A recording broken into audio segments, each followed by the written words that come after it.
Assalamualaikum warahmatullahi wabarakatuh. Waalaikumsalam warahmatullahi wabarakatuh. Perkenalkan, nama saya Muhammad Nur Alam. Di sini saya akan memberikan penjelasan terkait sikap hormat kepada orang tua dan guru pada peserta didik dalam perspektif Quran Surat Al-Isra ayat 23 dan 24, Quran Surat Luqman ayat 13 dan 17, ayat 13 sampai 17, dan juga hadis riwayat Muslim pada kelas 2 MA semester 1. Sebelumnya saya mengucapkan terima kasih kepada Bu Indri Nirma Indriul Pesha sebagai pengampu pada mata kuliah ini. Yang pertama, di sini saya akan menjelaskan terkait pengertian hormat. Menurut KBBI, kata hormat berarti memuliakan, menghargai atau menaruh rasa takzim kepada seseorang yang memiliki kedudukan atau jasa seperti orang tua dan juga guru. Contoh sikap hormat itu kepada orang tua, misalnya jika kita berada di rumah, maka ketika dengan orang tua itu berbicara dengan lembut, tidak membantah ketika dinasihati, dan membantu pekerjaan rumah tanpa disuruh. Kemudian ketika di sekolah, menyapa guru dengan sopan, mendengarkan penjelasan dengan penuh perhatian, serta tidak memotong pembicaraan guru.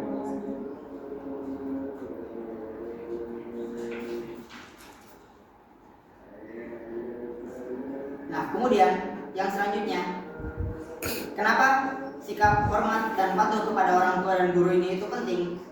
Karena jika kurangnya sikap hormat kepada orang tua dan guru jika tidak adanya sikap hormat kepada orang tua dan guru, itu dapat menimbulkan berbagai dampak-dampak negatif. Salah satunya adalah munculnya konflik, munculnya pertentangan dalam hubungan antara anak dan orang tua atau dengan pendidik dan juga peserta didik, seperti itu. Kemudian dalam Quran surat Al-Isra, Allah Subhanahu wa taala berfirman, A'udzubillahi minasyaitonirrajim. Bismillahirrahmanirrahim. Wa qada rabbuka alla ta'budu illa iyyahu wa bil walidayni ihsana. Imma yablughanna indakal kibar ahaduhuma aw kilahuma fala taqul lahuma uffin wa la tanharhuma wa qul lahuma qawlan karima.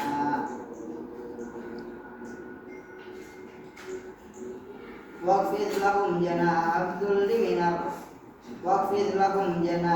dzulli minar rahmati wa qur rabbirhamhuma kama rabbayani shaghira. Dari Quran Surat Al-Isra ayat 23 sampai 24 ini, kita dapat mengambil kesimpulan, kita dapat mengambil hikmah, yaitu yang pertama, berbakti kepada orang tua adalah kewajiban setelah menyembah Allah.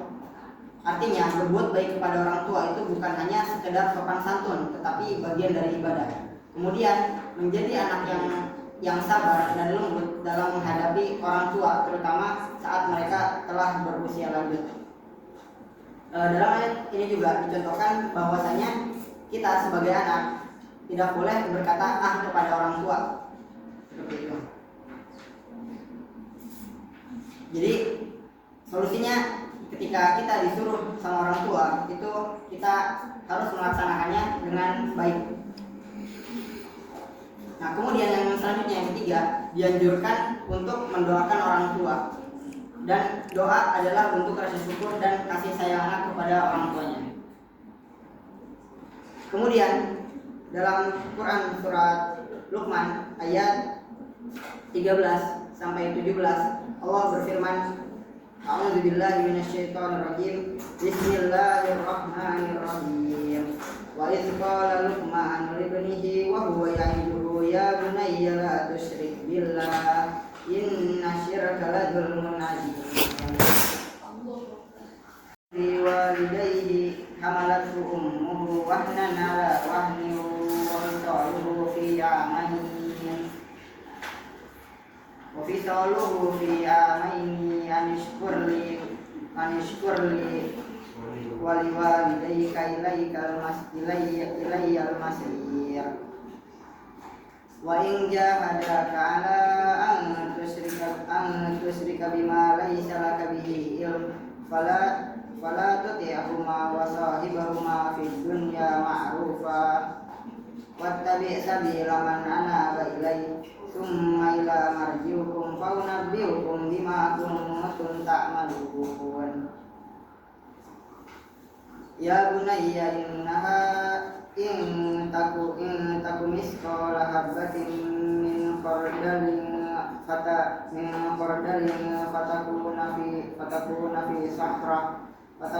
fi sahratin aw fis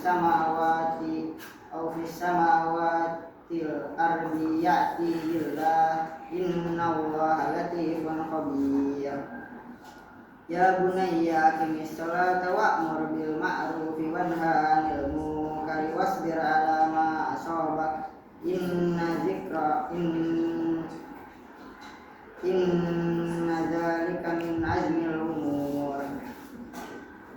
Jadi dalam Quran surat Al-Luqman ayat 13 sampai ayat 17 itu kita bisa mengambil hikmah bahwasanya yang pertama, tauhid adalah dasar kehidupan seorang mukmin.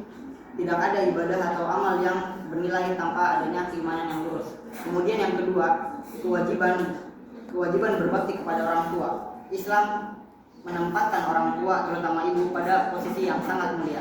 Kemudian yang ketiga, bersyukur kepada Allah dan orang tua. Kemudian yang keempat, adab terhadap orang tua tetap dijaga meskipun kita berbeda keyakinan. Lalu yang kelima, Allah Maha mengetahui segala sesuatu, bukan hal yang kecil, dan bahkan hal kecil pun itu tidak luput dari pandangannya. Kemudian yang keenam, perintah salat, amal ma'ruf nahi mungkar dan sabar. Semua itu merupakan kunci pembentuk pribadi yang beriman dan berakhlak mulia. Kemudian ada hadis riwayat Muslim di sini yang berbunyi innal ulama warasatul anbiya. Jadi hadis ini menjadi dasar bahwasanya guru sebagai penyampai ilmu memiliki kehormatan yang besar karena menunjukkan tugas para nabi dalam penyebaran ilmu dan kebaikan. Oleh sebab itu menghormati seorang guru itu termasuk menghormati ilmu itu sendiri. Kemudian yang terakhir, solusi yang bisa dihadirkan itu yang pertama, pendidikan adalah pendidikan akhlak di sekolah maupun di rumah. Kita harus meningkatkan dan mengadakan pendidikan akhlak. Kemudian yang kedua, teladan dari guru dan juga orang tua. Sebagai guru dan juga orang tua harus menjadi teladan yang baik bagi anaknya maupun bagi peserta didiknya. Kemudian yang selanjutnya yang ketiga, pembiasaan doa dan adab dalam berinteraksi. Dan lalu yang terakhir, menerapkan hikmah dari ayat-ayat Al-Quran seperti apa yang tadi telah saya bacakan. Mungkin cukup sekian dari saya, kurang lebihnya mohon maaf. Wassalamualaikum warahmatullahi wabarakatuh.